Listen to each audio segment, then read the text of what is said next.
আজকে ছানার ধোকার রেসিপি নিয়ে এসেছি। দেখো, কিছুটা ছানা নিয়েছি, আর এর সাথে একটু ময়দা মেশালাম, জিরে গুঁড়ো দিলাম, একটু নুন দিলাম,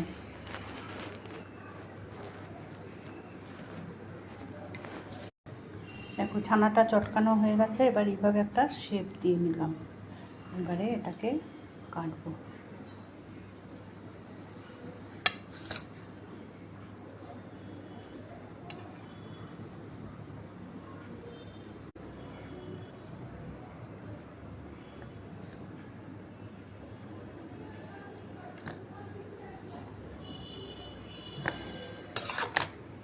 হয়ে গেল।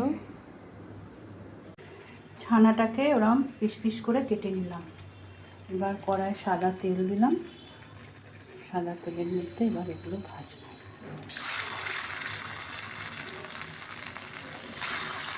লাল লাল করে ভেজে নেব।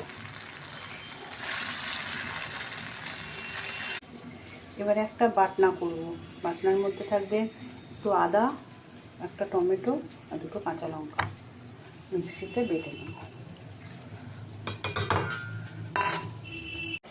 এবারে ওই ছানাগুলো ভাজা হয়ে গেল লাল লাল করে। এবারে দিলাম কড়াতে জিরে আর একটা তেজপাতা।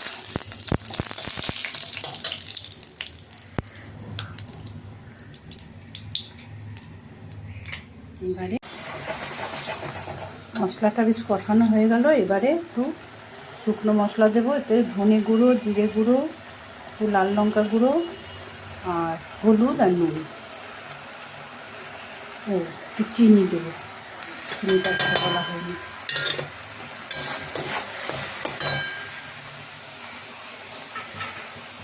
হয়ে গেল আমার ছানার ধোকার ডালনা। এবারে ধোকাগুলো দিয়ে দেবো।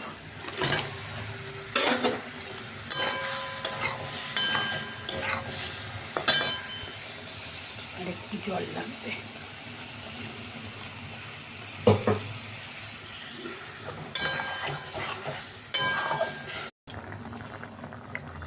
হয়ে গেল। এবার একটু ঘি আর গরম মশলা একসাথে করে রেখেছি, দিয়ে দিলাম।